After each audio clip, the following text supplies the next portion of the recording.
Ladies and gentlemen, welcome to today's HHQI Milestones conference call. Your hosts today are Andrea Boucher and Mark Welsh. Mr. Welsh, you may begin. Thank you very much. Good afternoon, everyone. It's a lovely day here in Michigan, nice and sunny. Welcome to today's webinar presented by the Lake Superior Quality Innovation Network. The Lake Superior QIN is comprised of three organizations: Empro in Michigan, Metastar in Wisconsin, and Stratus Health in Minnesota, in support of the Centers for Medicare and Medicaid Services Priorities for Healthcare Quality Improvement in each organization's respective state. Today's slides will be available on our Lake Superior QIN YouTube page within the next week. The speakers today are going to be myself. I'm Mark Welsh. And Andrea Boucher, my colleague, and we're going to talk about the following the roadmap to success. So we're going to start with looking at the objectives. And today's objectives are: we're going to review the roadmap to success, and we're going to actually you can download the implementation checklist on the login page. So you can follow along with us as we move along. Andrea's going to put that notice in the chat box right now. We're also going to hope that you learn how to understand how to track your agency's progress in achieving the cardiovascular milestones. You're going to be able to identify resources for each activity in the roadmap in the implementation checklist.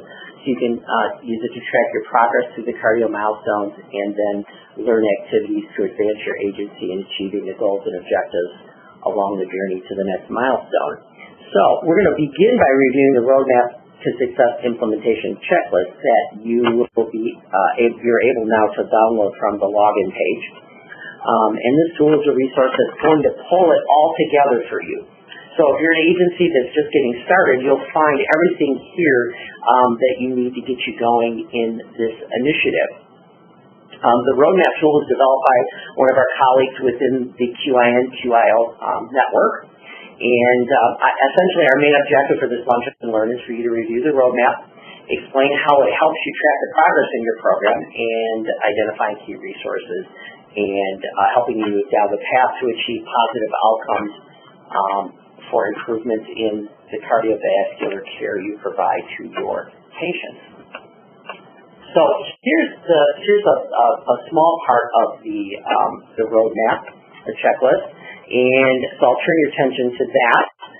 It is set up with 5 sections that are aligned with the 5 cardio milestones that were set up by the Home Health Quality Initiative for achieving measurable improvement.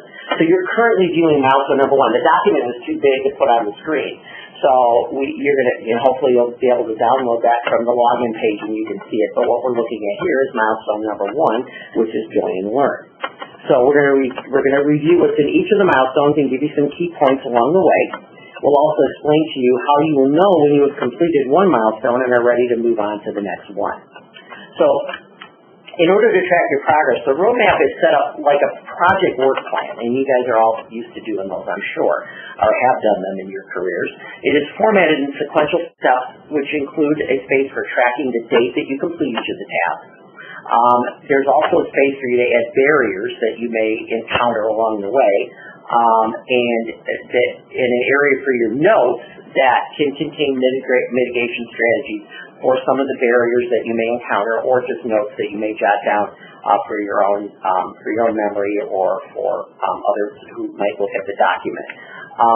The beauty of this resource is that it includes hyperlinks with the document, so you don't have to figure out where to go. You don't have to go to other screens. You don't have to go to other sites. It's all done for you with the hyperlinks on your resources to support you. So really nicely laid out document, I think. So as you progress, you can systematically track where you are, what you have completed, and where you need to be headed. And since this is in an Excel format, you can type into the document and make it your own. So think about using the roadmap regularly as a working document in your quality improvement or your quality meetings or your quality huddles, however you guys get together to discuss quality improvement in your agency. You can use this as a working document to guide your progress forward. So it's a good vehicle for communicating to others too what you've been doing and what you've accomplished. So if you need to report up the chain of command, you can use the roadmap and the notes that you have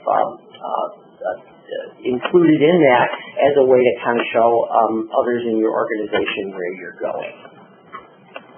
Okay, so we're going to start with milestone number 1, which is join and learn. You can view each milestone in the checklist that was available to you to download on the login page. I keep saying that just if new people come on, that information is available to them. So we'll highlight the essential steps and related resources for each milestone as we move along. So milestone number 1 is about getting started with the work that you're doing in quality improvement, cardiovascular quality improvement, and connecting to the Home Health Cardiovascular Registry, or HHCDR. So when you see things up there that say HHCDR, we mean the Home Health Cardiovascular Data Registry, HHCDR. So this step will also identify your project lead, who will complete the initial registration process, registration, and begin your engagement with us, the LSQIN, and HHQI. So let's go to the roadmap and look at it together. Some agencies have had a hard time getting started because of difficulty in identifying a project lead, like nobody wants to take charge of it, or it's a nebulous kind of leadership. And so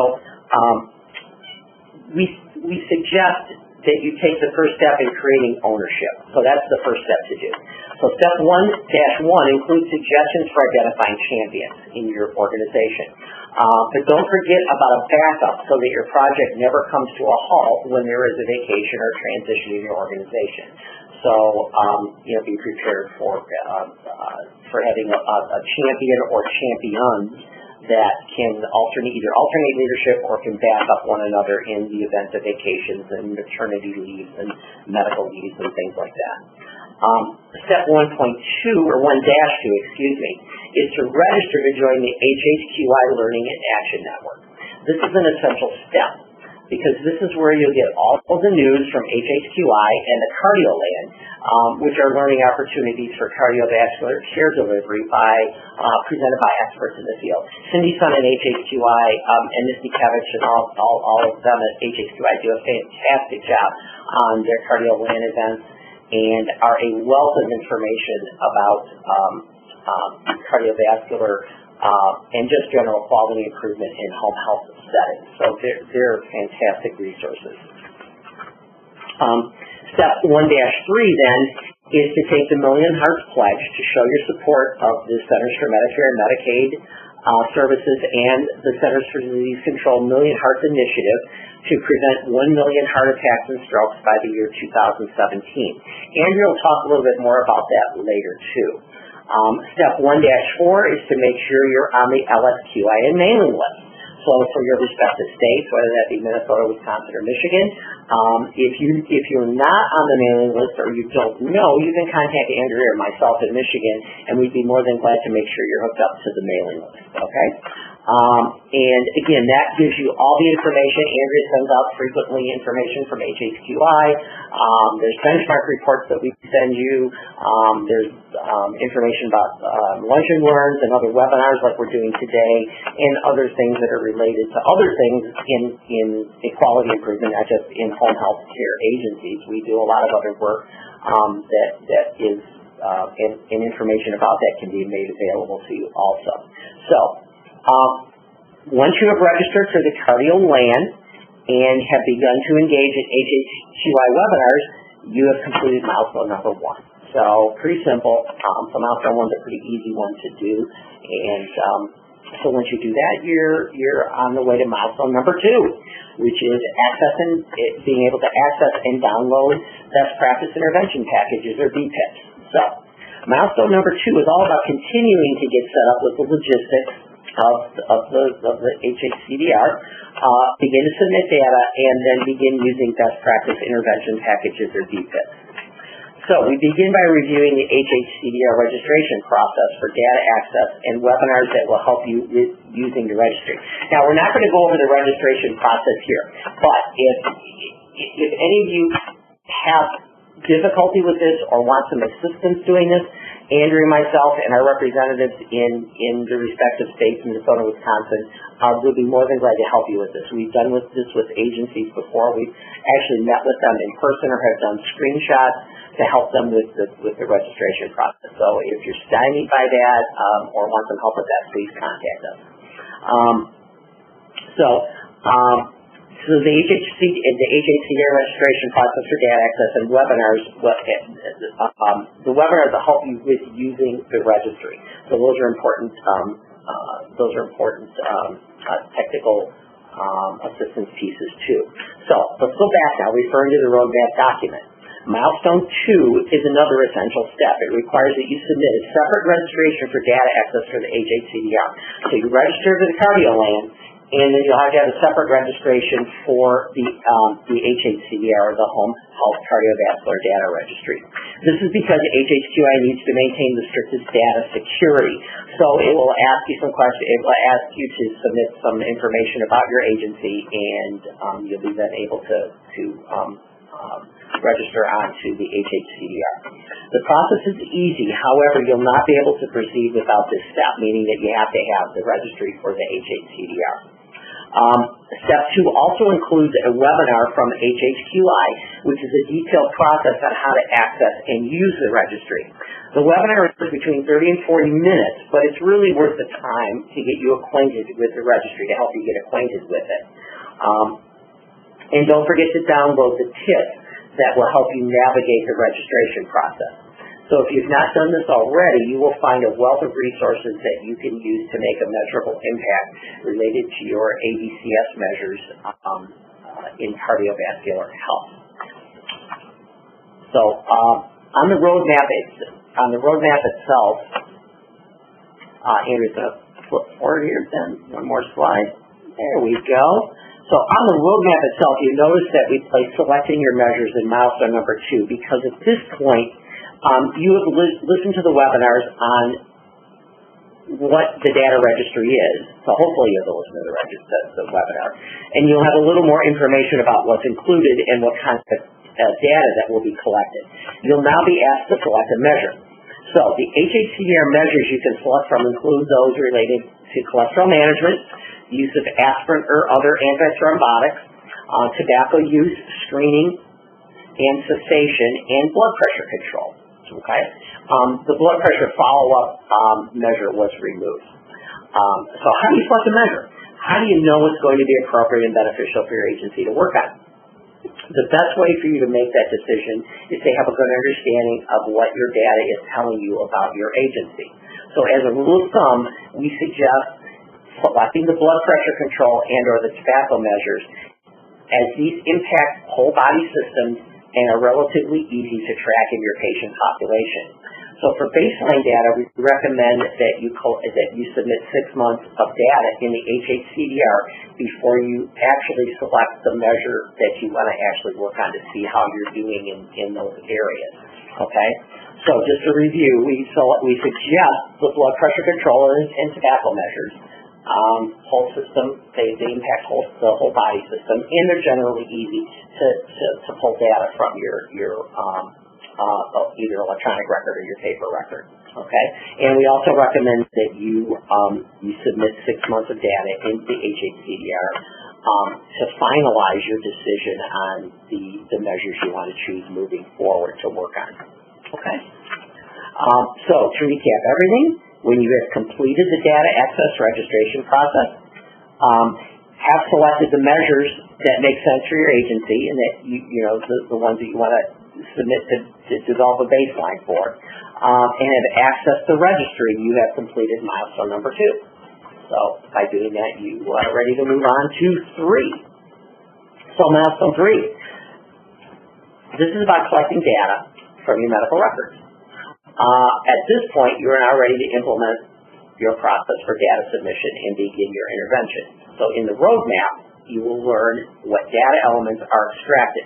For some agencies, it may make sense for you to use the paper tool for data collection versus the paperless process. So this milestone also requires you to close out 1 month of data and download 1 report from the HHCDR. So let's go back to the Milestones tool again. We're going to look at 3-1, and that provides a link to the paper extraction tool that shows you the data elements to extract for each of the measures that I mentioned before. The blood pressure control, cholesterol management, use of aspirin or other antithrombotics, and then screening, tobacco use screening, and tobacco cessation. Okay? Steps 3.2 to 3.5 provide you with tips on organizing internally for the data abstraction. Okay? You don't have to have a medical staff do the abstractions from the chart. Many agencies utilize clerical support when they feel comfortable with the process. Step 3-4 shows you how to use the paper tool. So these questions can be added to your EMR discharge process or just your regular discharge process if you're using paper charts. And allow you to eliminate the use of, well, if you use an EMR, you'll eliminate the use of paper. But you can add the questions during your discharge process so the data can be collected at that point in time. And then that data will be collected and you can submit that in the HHCDR at one time. Okay? Another way agencies do this is to pull up the electronic record on one screen of their computer and the data and the HHCDR data registry on the other, and enter the data in the registry this way by like toggling back and forth between screens. So they're looking at the information that they want to pull from their EMR, and the HHCDR is up on another screen, and they just look and pop the information right in. Okay. Others will collect the data on the paper tool that's available on your checklist. As part of, as I mentioned earlier, as part of the discharge process, that all is saved up for the month, and then whoever is going to be, who's ever going to be submitting the data on the HHCDR will just collect the month's worth of paper forms and sit down at the computer and enter them into the HHCDR registry. We have some agencies that do that also. Okay. We do believe that many agencies are using the EMR screen if they have an electronic record and the data registry as a way to eliminate the paper and make it a little more streamlined process.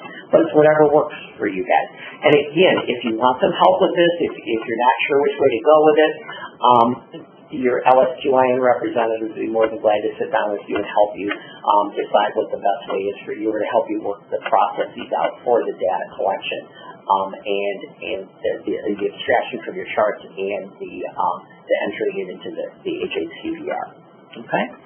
So remember, the HHCDR is pulling a maximum of 12 patients per measure that you select. So for example, if you selected 2 measures, let's say the ones we recommended, blood pressure control and tobacco use screening and cessation, you will have a maximum of 24 records that will be selected for you for data extraction. Remember, the HHCDR will pull those records for you. They'll actually pull those the patient names for you to abstract the information, to take the information from. So if you choose 3 measures, there will be up to 36 records depending on your rate of discharges per month. Okay, so there won't be any more than, if you select 2 measures, 24, there won't be any more than 36 records to get data from if you select 3 measures. Okay, so when you finally submitted the data into the HHCDR, and when the report is complete, and you've received one report, you have completed milestone number 3. So you're now well on your way to completing the milestones. Remember, if you have any questions about these, please put them in the chat, and I can answer them at the end. And I'm going to turn it over now to Andrea, who's going to talk to you about the rest of the milestones. All right, thanks, Mark. So with milestone number 4, this milestone is all about collecting data and validating it at 6 months. So you're focusing on your data entry, which is on the 15th of every month, and closing out your registry on the 14th of the following month. And on the 23rd of every month, it's about making up for those missed opportunities with your data submission if you have not closed out a previous month. So you can always backtrack with your data within the HHCDR. So we're going to refer again to the milestones document that Mark has been talking about. Steps 4-1 to 4-4 spell out the data submission cycle for you. So the link within the Milestones checklist takes you to a document that shows you the 12-month cycle. That shows you which month of data entry corresponds with which episodes of care. So we're in August right now, so if you were to click the link and go to the document this month, it will tell you that you have access to your June episodes of care for data submission. So it's usually about 6 weeks after a patient has been discharged that they're available to enter data in the registry.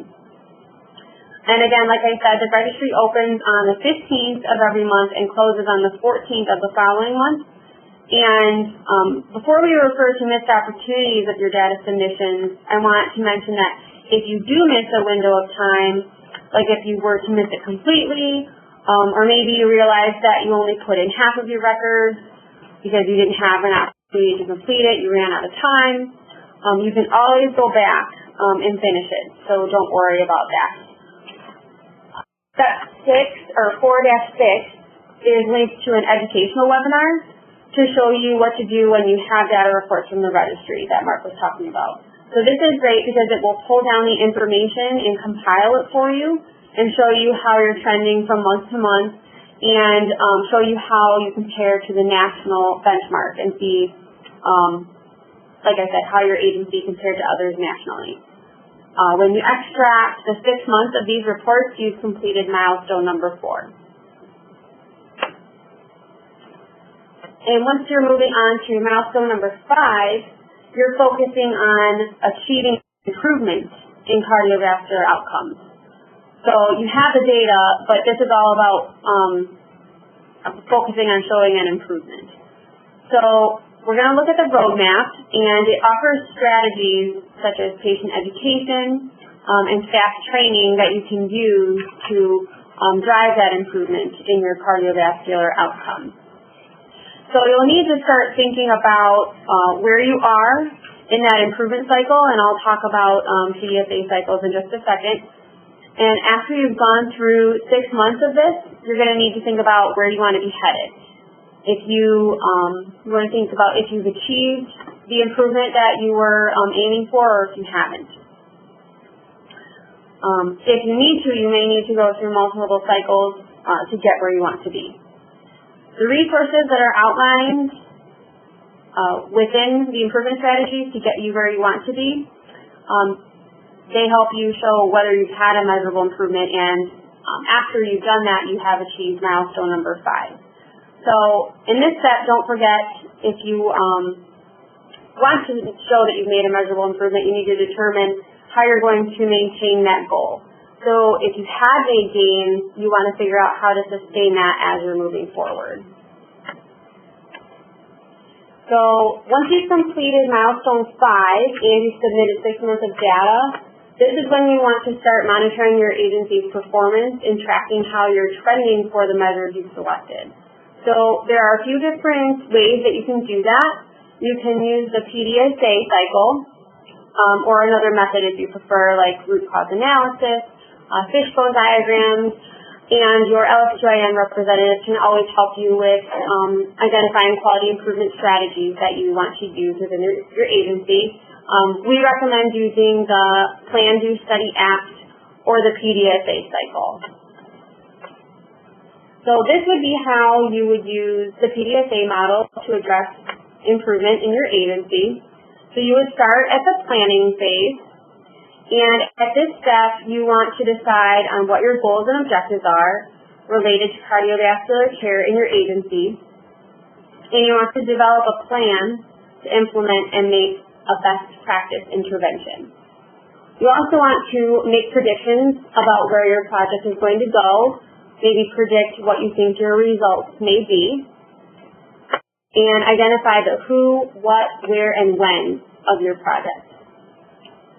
After the planning stage, you want to move on to the do. So you're actually going to carry out what your best practice intervention plan was.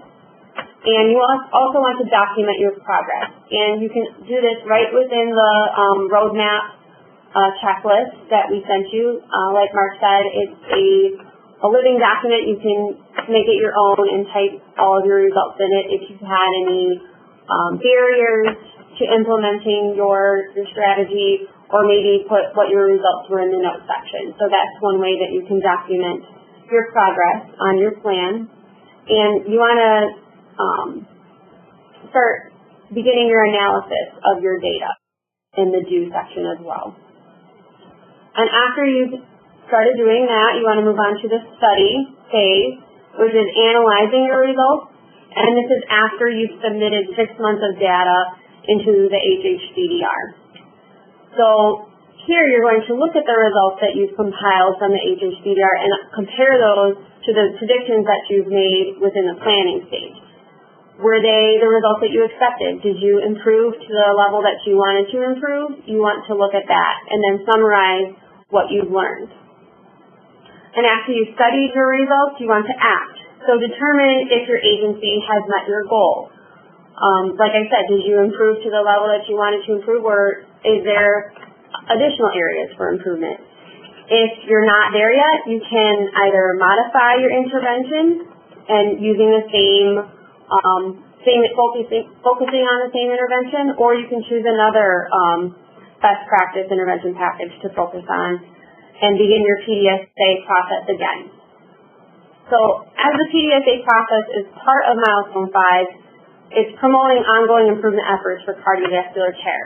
Like I said, you're kind of always continuously going through that PDSA cycle to reach those continuous improvements. Once you've maintained improvement in one or more of the cardiovascular health topic areas, so focusing on one of the ADCS measures, if you reach those at 85% or higher for 3 months in a row, and also completing your assessment of data reliability, you've completed milestone number 5. So that's kind of going through all of the different milestones. We have additional resources that are available for you that are not within the roadmap checklist, in addition to the 5 cardio milestones. So the first is our Lsu Im Newsletter, in case you've missed it. It's issued bi-monthly, and we also have our Lsu Im Home Health Agency listserv, and that comes to you as an email from me. This is Andrea Boucher. And on those, we provide news from the collaborative, right from the Lsu Im, and also news that gets directly sent to us from HHQI. So it's really encapsulating everything that's going on between both Lsu Im and HHQI. There's also HHQI University, and I just want to emphasize how good, they have really great opportunities here for free nursing CEs.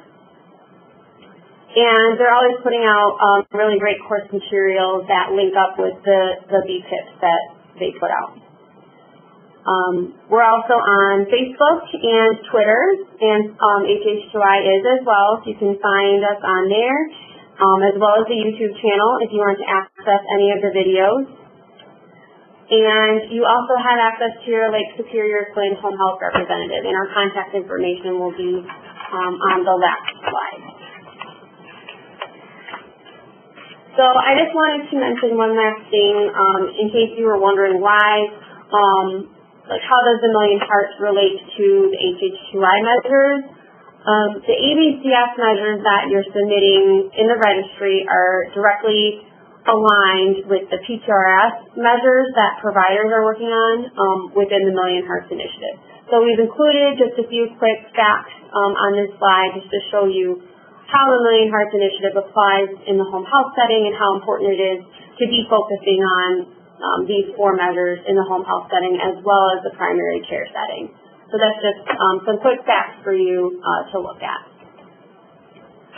And this slide is available for you for identifying your Lake Superior Clin Home Health representative. Our contact information is on the screen. So if you do have any questions, if you need assistance with the registry, or maybe identifying some BPIPs that you want to start implementing within your agency, feel free to contact one of us, and we would be more than happy to help you.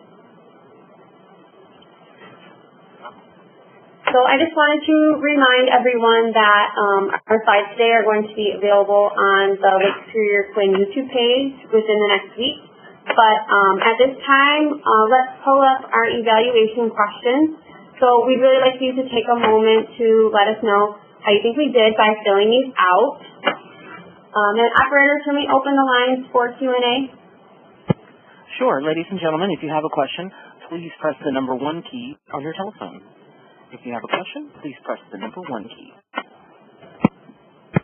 Please hold while we wait for questions.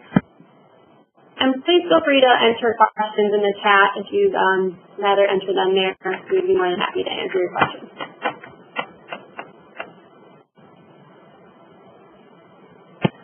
If you'd like to ask a question by the phone, please press the number 1 key.